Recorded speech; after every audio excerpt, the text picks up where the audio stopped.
guys set? Make sure I'm on camera. Get this beautiful smile on a Monday morning.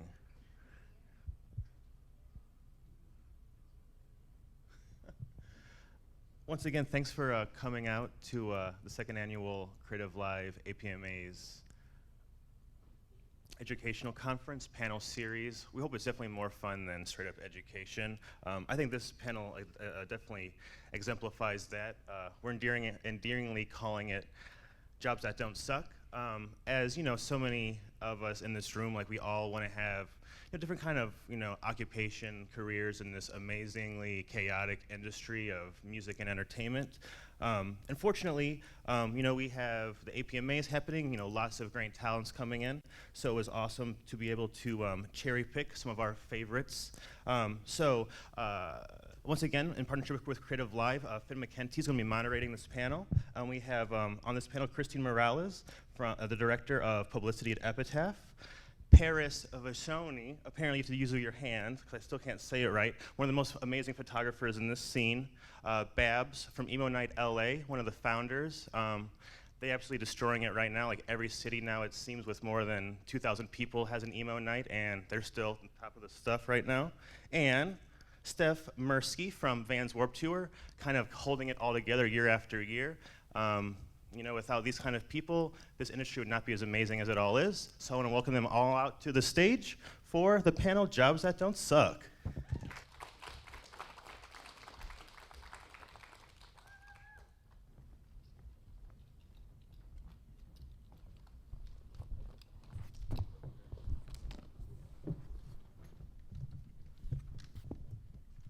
Right, good morning everybody. Thank you for showing up on a rainy Monday morning here in a building that's a little bit hard to find.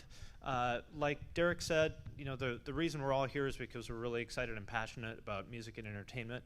And if you manage to find your way here and navigate the rain, then you're probably excited about it too. And there's probably at least a part of you that maybe wants to do this for a living. And as you probably noticed, there's not a sign-up list for a career in the music industry or entertainment industry like there is if you want to work at a bank or something like that. That path is pretty straightforward.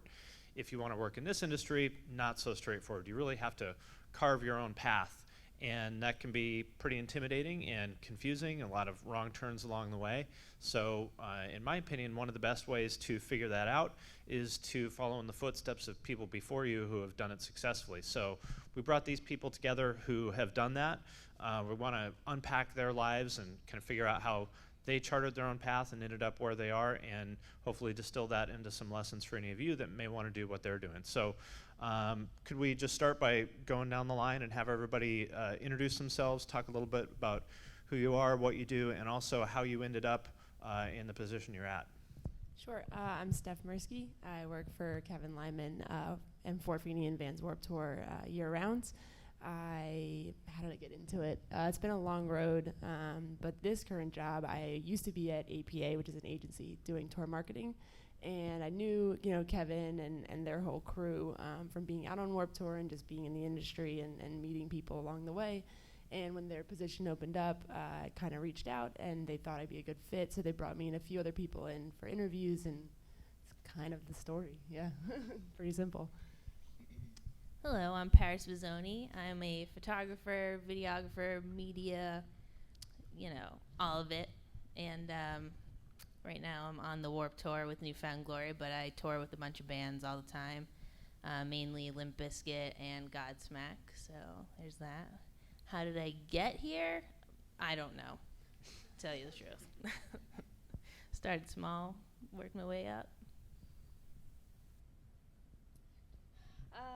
Sorry, I spaced. My name is Christine. I'm the director of publicity at Epitaph, and that means that my job is to get press for bands when they have a new record coming out, or they're touring, or they have a new song coming out, or something to promote new music.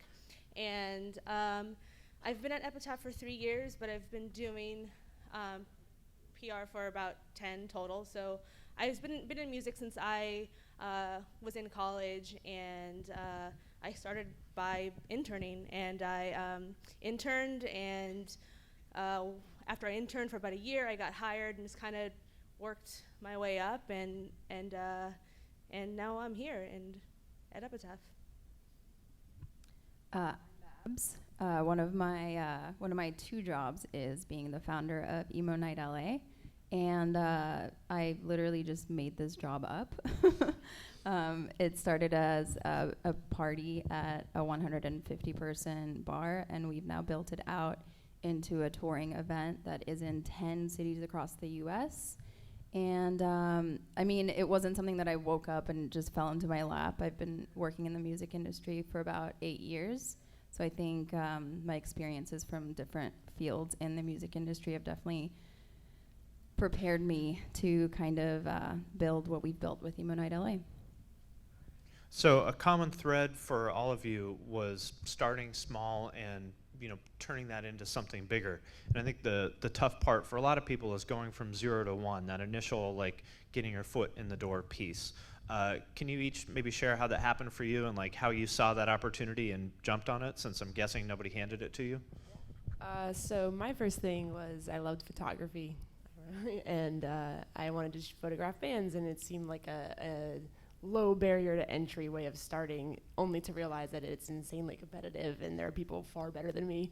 But my first start was literally just working for like a local blog, and I wrote articles and did reviews and previews, and I did photography, and that was super fun. And I was up in Boston at college, and that kind of started to allow me to meet people. I was talking with publicists, I was talking with other kids in the scene, I was talking to tour managers. Like, I just kind of started to develop a little network. And then my first kind of big thing was I interned for MGMT, the indie rock band from a couple years ago, for their manager.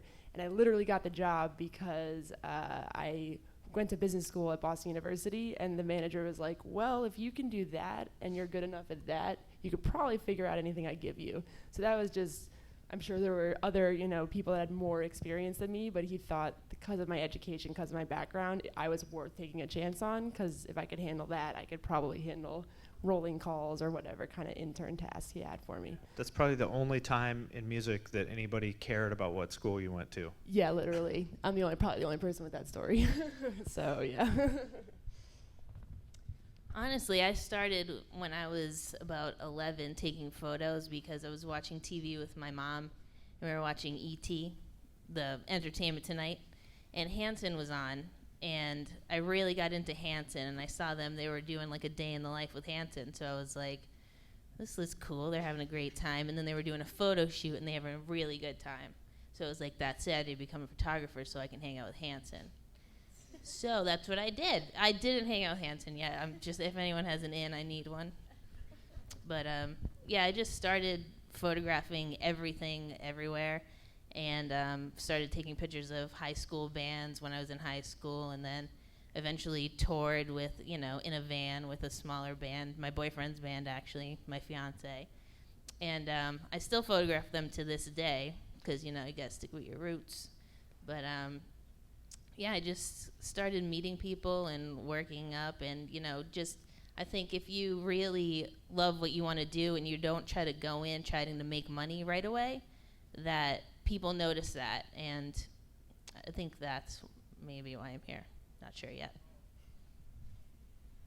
I started, I guess, when I was really young. I was going to shows. I grew up around Los Angeles, and so at a very young age, I got really savvy and, figured out that if you show up to a show at 3 p.m., you will see a band load in, and you get to meet them, and you get to meet people that work around them. And at the time, I didn't know what a tour manager was, but I became close friends with certain tour managers that worked around different Orange County and LA venues, with the local bands that toured around those cities, and got to hang out at places like Chain Reaction and the Glass House, and met security guards. I had no idea really what their jobs were, but knew that I wanted to be a part of it, because when I was that young, music has always been my life. It's like breathing, and I knew that I wanted to do that. I couldn't be in a band, so I had no talent whatsoever.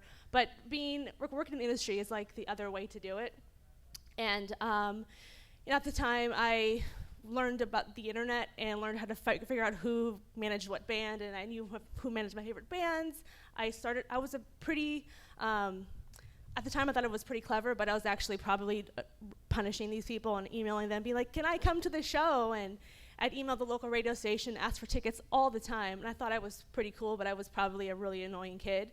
But I think that they saw through that and kind of, I got to see a lot of cool things when I was that age. And then I went to college and, knew I wanted to do PR, but didn't really think I could blend my career with what I loved, which was music, and then figured it out sometime in college. I worked at the college radio station, and I went to shows a lot, and when it was time to get an internship, I looked up who was doing PR for my favorite band at the time, emailed that person that ran the company, and got an internship actually because I went to the same school that the owner of the company went to, but I went 10 years before her, and worked really hard at the internship. It wasn't easy. It was difficult and it was challenging, but the payoff was great in the end because I wanted to be there, and now that's kind of how I got here. My parents were both touring musicians in Eastern Europe growing up.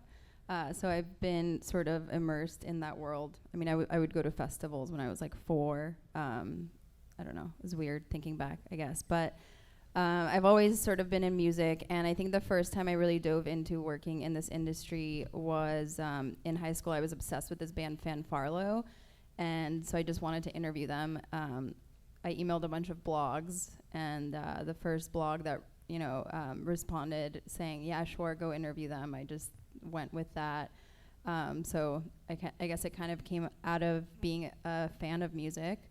And then I guess my first actual job in the industry was being a college marketing representative for Sony for my last 2 years in college. And that also happened because I was working in retail in college and I hated it so much. And I was like, what do I want to do? Like, what? I want to work in music. So I literally just Googled like college jobs in music and applied for that and got it. And that was one of the best experiences of my life. I met a lot of people that I'm still really good friends with across the US that I still keep in touch with. And then out of college, I worked at Creative Artist Agency in music touring and digital strategy for 2 years. And then after that, I worked at a small digital strategy company for a year. And then my 2 friends and I, who started Emo Night, sort of thought, fuck it, we should just do this on our own. And we kind of quit our day jobs and made Emo Night our day job, and then started a second company together, which focuses more on digital strategy. So this is a question for anybody. This is a question for anybody, but it's kind of 2 things that I picked up on that Christine and Babs, you were talking about, is the friend of mine has a saying, you don't ask, you don't get. And you guys both kind of talked about like finding these things and pursuing them, by contacting people directly. There's always a fine line between, being persistent and being annoying, and sometimes maybe you have to be willing to go a little bit over the line of being annoying. Can, anybody who wants to answer it, like talk a little bit about sort of, how to know when to push, when to back off, because it's important not to be a punisher. Just kind of talk about like finding that line for anyone who wants to answer it. Well, I think for me, if you really want something and you figure out who that person is to get that something from, really explain what it is that you want to get across. Like managers and agents and publicists get millions of emails a day, which is one of the other common threads we all have, is that we're constantly working and emailing and you're never really off the clock.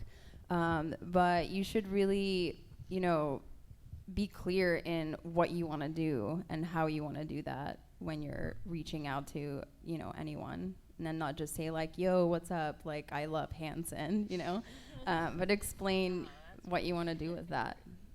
I think the other thing is be prepared when you're going to reach out. So I get at least probably 5 a week of kids that want to work on Warped Tour.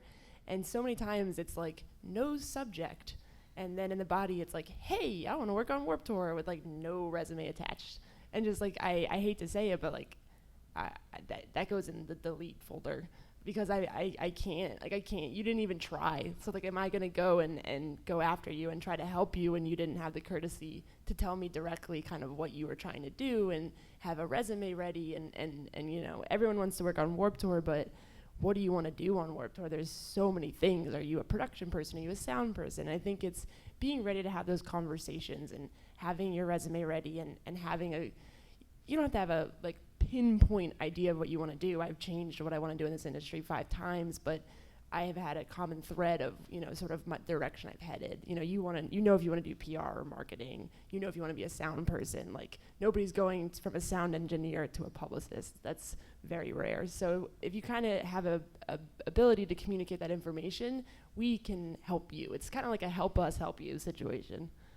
But yeah. Yeah, along those lines, I mean, be prepared, but you know, be pro, know what you want, and be specific. Like, I get requests all the time, in a similar way, of people that want to interview bands, and it'll be no subject line, and it'll be, hey, can I interview so-and-so band in this city? I'm like, what city, what band? We have like 30 bands on tour almost at all time, anywhere in the world, so I don't know what you're talking about, and that will get deleted too.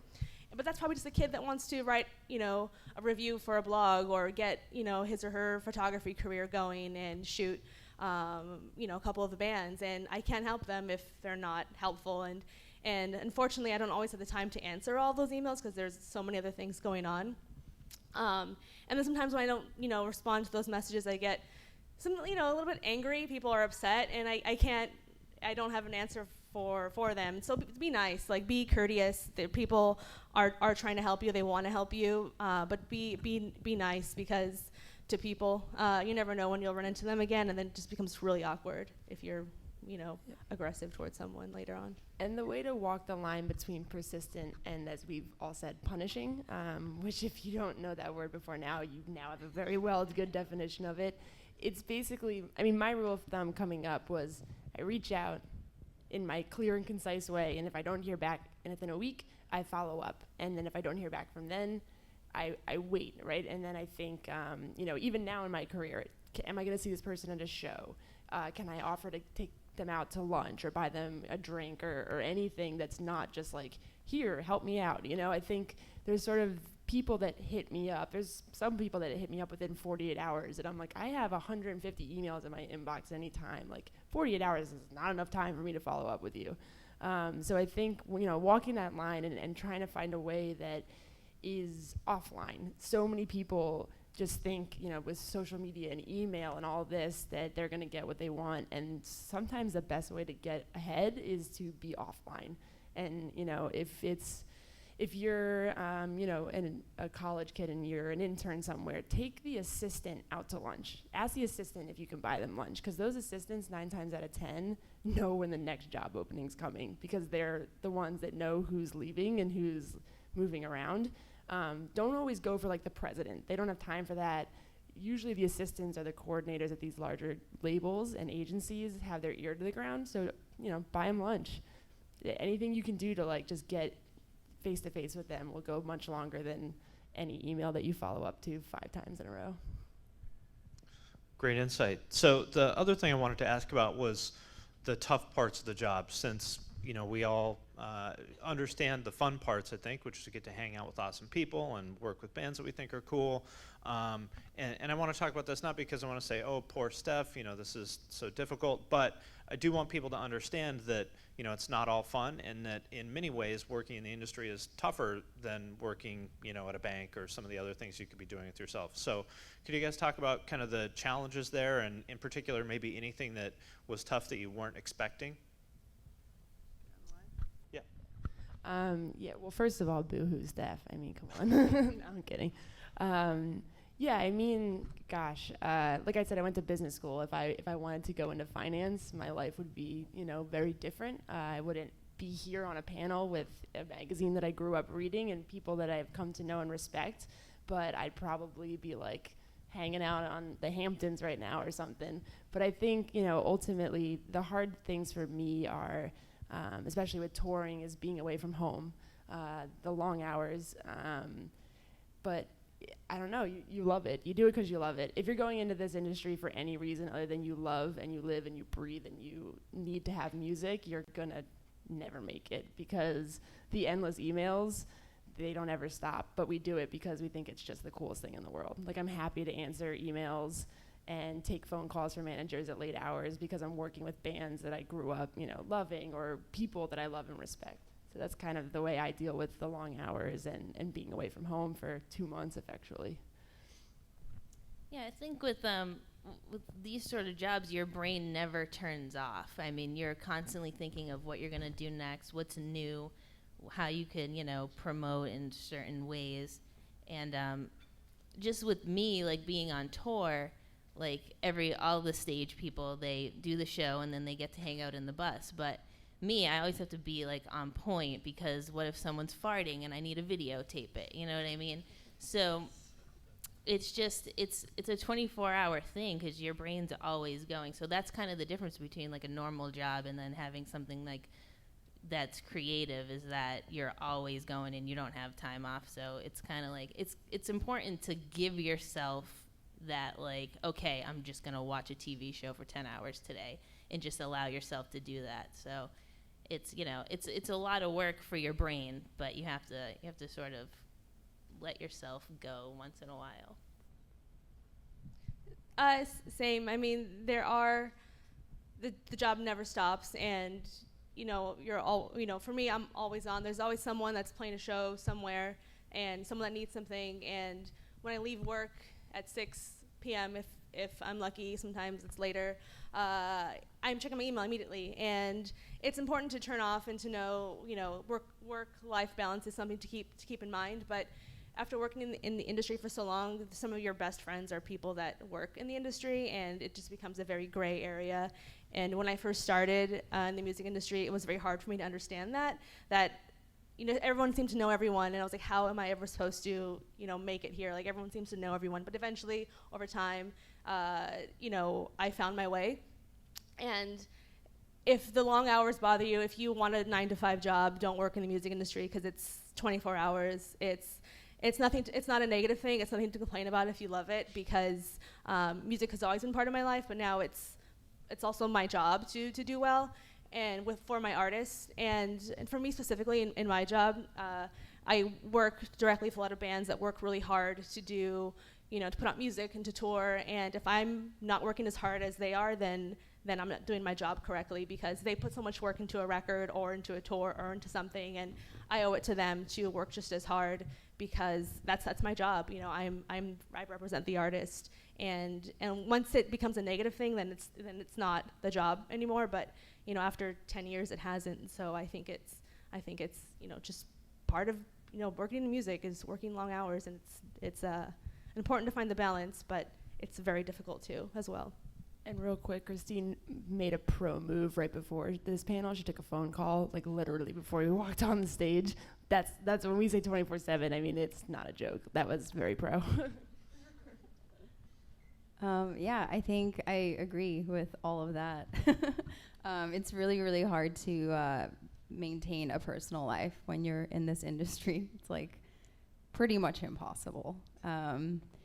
So I think that's honestly my biggest challenge, is just making sure that I make time for my friends and make time for my boyfriend and, like, my family. And my parents now live in Hungary, so I can't just visit them whenever. It's like a whole plan that I have to make 6 months ahead of time, And those are things that if you have a 9-to-5 with a very clear vacation schedule, like, I don't even know what a vacation is anymore, you guys. Like, I have no idea. But it's cool because at the same time, all of the things, like, sometimes you have to step back and realize that all of the work that we do and all of the people that we work with and meet are incredible. Like, it's just, I don't know. I'm really having a moment right now, just reflecting on it all. It's really, really cool, and it's definitely worth it, I'd say. Well, we didn't intend, or I guess we didn't by design have an all-female panel, but we happen to have one. And so I wanted to take advantage of that to ask a question that comes up a lot when I do things like this, which is, what are the challenges that women face working in the music industry? Is there anything that specific that's happened that you could talk about, or just kind of in general challenges you may have encountered? Yeah, I'm gonna let them take the women one because I haven't directly faced that, but I'll take like LGBT challenges. Yeah, I mean that's a lifestyle, and you know it comes with certain things, and I think that you just have to navigate that. I mean it's music, so everybody's been like I've never encountered anything that's super harsh, but certainly you know I tour. There's about 1,000 people that tour on Warped Tour. I'm sure not everybody is super stoked on me, but you know, for the most part, you just have to navigate those personalities, and you know, my thing has always been lead with my professionalism, and if I can, you know, be professional and be who I am, and people can know and love and respect me for my work, that you know, everything else will fall to the wayside. But these ladies, I'm sure, will you know be able to give you a way more better perspective on the women in music. I try to just ignore it, you know. Mostly like touring is, I'd say 95% guys, and not to bring up farts again, but I mean it happens a lot. So you just gotta laugh at it. You know what I mean? I don't do it, but maybe that's the only difference. I try to just, you know, pretend that I'm just one of the guys, and I think it works out pretty well. Just because. If you get, it's one thing touring, like if you get super offended a lot, you're going to get offended a lot, you know? But it's, yeah, you just kind of got to let it flow, especially because you're living with a bunch of people, and that's sort of weird. And then you're the only girl, so, you know, they can't get dressed in the bus, so you kind of have to, you know, be aware of that sort of thing. But that's really the only sort of issue that there is to me is, you know, we're all the same, we're all people, it's cool. I'm gonna on what both of them said. There are a lot of farts in the music industry. You walk into any tour bus and it smells like farts. So I just put that out. If you're willing to just smell farts all the time, like, get into the music industry. But also, I try to put my professionalism above just anything else. I've maybe have felt that I had to prove myself a little more, and I've had to work a little harder just to, you know, prove myself and show people, and sometimes mostly they're dudes in the music industry, that I am good at my job and I know what I'm talking about. And sometimes people I feel won't listen because for whatever reason. But I feel like you know, once someone works with me for a while, they, you know, quickly figure out that you know, I'm a professional. I will say though, challenge that I face a lot at shows is because I'm a shorter person, I'm usually screaming at someone when I'm talking to them. So being a short girl, I guess, is a thing. So I lose my voice a lot because I'm usually shouting over music. But I've been lucky enough to not have any super gnarly encounters that, you know, maybe you've heard about online, and those things I think exist a lot online, and they really blow up online, and I know they do exist outside too, but I've been lucky to not have to deal with any of that stuff directly. Yeah, I mean, I feel like, you know, there has to be respect for other people, like, you know, whoever you are, like, have respect for people, you know, just be nice and courteous and be professional, and, you know, those issues tend to not arise if you follow those rules. Yeah, I think, I don't know, it's tough because a lot of meetings I go into, I'm the only female. You know, I don't know, I guess I've kind of noticed that a lot lately. But you kind of just have to speak your mind and, again, be really clear in the things you say, and just, you know, it's just like being anybody else. Like, I could be another guy, or I am the only woman, you know. You just have to just believe in like what you're doing, and then I think it completely doesn't matter. But I've definitely had some instances where I'll reach out to a manager to work with their client, and then they're like, oh sure, let's go to dinner, and then it's like weird because they're, you know, it goes in a different direction, and then it becomes like almost like a date, and you're like, no, I actually emailed you because I want to work with your artist, and this was a very professional meeting. But I think that's the like only thing that's really ever happened in that sense, which isn't bad.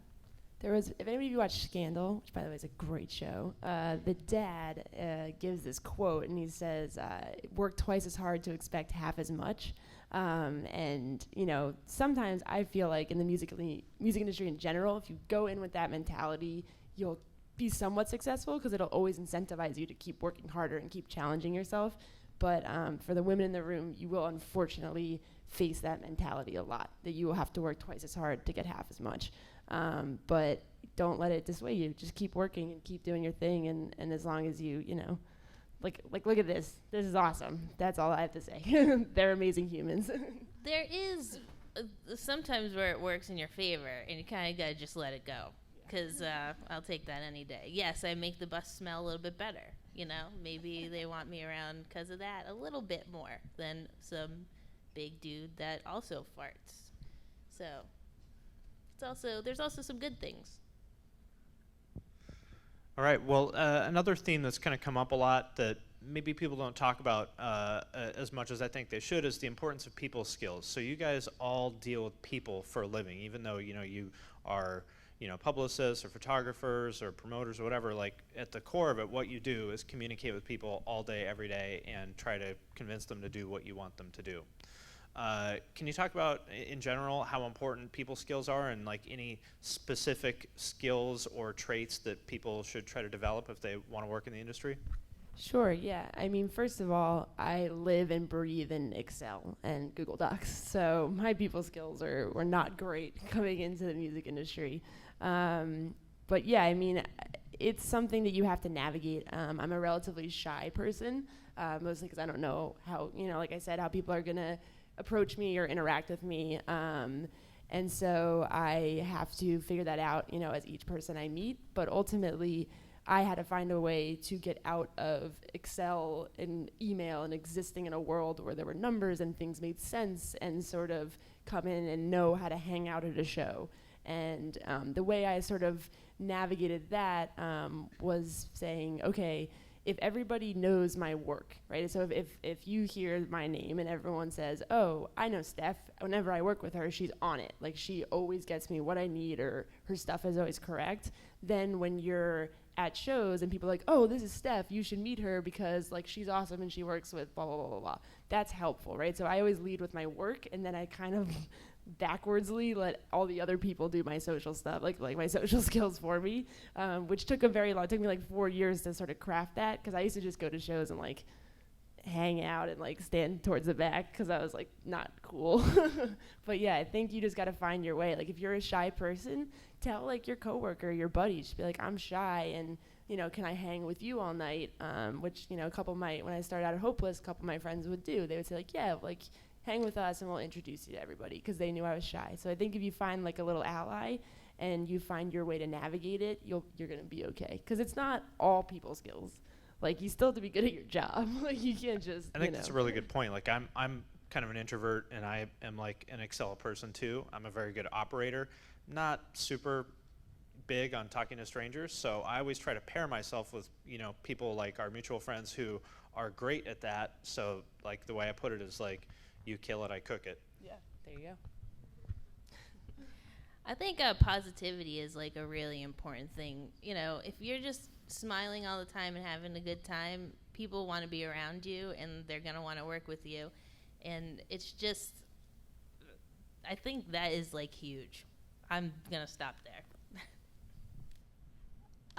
My job specifically requires a lot of people skills. When I'm at work, I'm on the internet talking to people, but then I go to a photo shoot or I go to a show and I have to talk to people IRL. So people skills online and people skills in real life. So by nature, publicists talk a lot, and I think that a lot of publicists don't take the time to listen, but I think across the board listening skills are always really good. I mean, listen to someone and really hear what they're saying and kind of figure out who they are and get to know someone instead of maybe making assumptions or thinking like, oh, this person is too cool for me to talk to, or we don't have anything in common. Listen to people, talk to people, ask questions.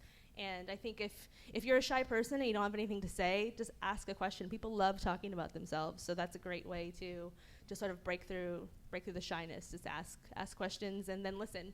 and then that's how a conversation starts. And before you know it, you're like a social butterfly. So that's all I have. Yeah, I also used to be so shy. Like, it was scary. And then I once watched a TED Talk on "Fake it till you become it," which is now the quote of my life. I live by it. And it's basically you figure out what you want to do, and you figure out in your mind how to get there. So people skills is so important in that sense, of our job. So I thought, well, to get to where I need to be, I have to become social. Like, I have to not have crippling anxiety in social situations.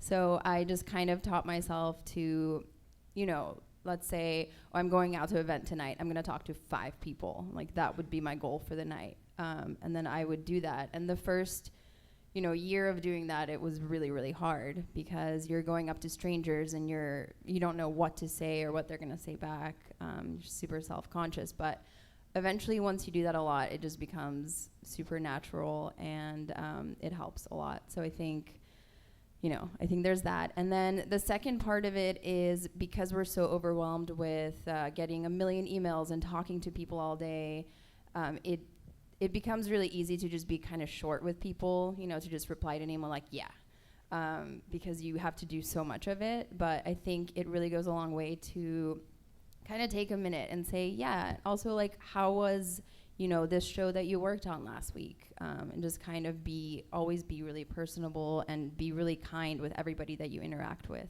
I think that's really important too. All right, well, let's wind back the clock to X number of years ago when you started out in, doing what you do. What advice would you give to yourself on day one going into this, like, young me, please, please, please do this one thing?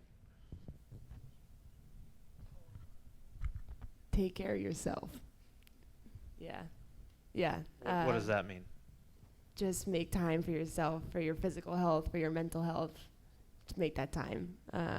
Yeah, I mean, I went through college in a very, very aggressive career through college to be a good student and do internships. And, I came kind of 120% into my career, and about 4 years in, started to get burnout because I forgot that I was a person. I was basically like, I'm a machine. I need to do the music industry. Everybody around me is important, and I'm just there to serve them. So if you can just take one moment for yourself every day to breathe or to drink extra water or to go for a walk, do it and start that behavior early on. Don't wait till I did, like 4 or 5 years in. I wouldn't tell myself anything because I think that we learn from our mistakes. Like, that's the thing. I can be told something 30 times and I won't listen, and then I do it wrong, and then there you go, I'm never doing that wrong again. So I think that, just do what you think, and then when it goes wrong, you won't do it again. So don't be scared. Just go. It's cool.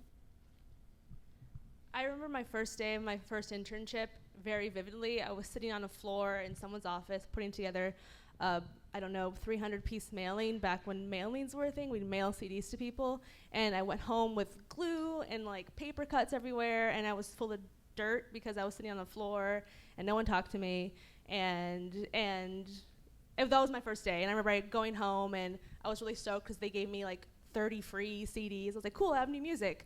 But if I could go back to myself that day and maybe, take like 5 short video clips of my life since then and show them to myself, like, hey, like, your life isn't going to be all paper cuts. Like, you're going to get to do these cool things. Just to show myself. I wasn't discouraged that day, but just to get a glimpse, because that would be cool to see. I would tell myself to not be so hard on myself because I'm a crazy perfectionist. So even if I make a tiny mistake, I'll just dwell on it for an hour, and that's an hour out of my day that I could have just then been focusing on something else.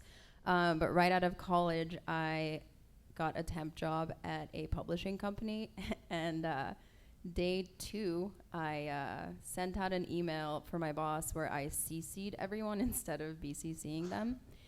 And let me tell you guys, that was a day. They were basically like, please don't ever come back. So that, like, I honestly that day walked out and I was like, my life's over. Like, I'm never going to do anything for the rest of my life. Like, I am banned from this industry. Nothing is ever going to happen again. And now it's just, you know, it was like another thing that happened in life. It's just, you go through all these moments where it seems like the world is going to fall apart. And then you look back a year or two later and it's completely fine. Like, I promise. Like, everything, like you're taking your finals or whatever, and or you're bordering between a C and a B in a class. Like, it's fine. Just, it's totally fine. All right, last question. One of the most common things I hear from people, again, doing things like this is they say, I want to work in the music industry. And I say, oh, cool, like, what do you want to do? And they go, I don't know, I just want to work in the music industry. I'll do anything, I don't care.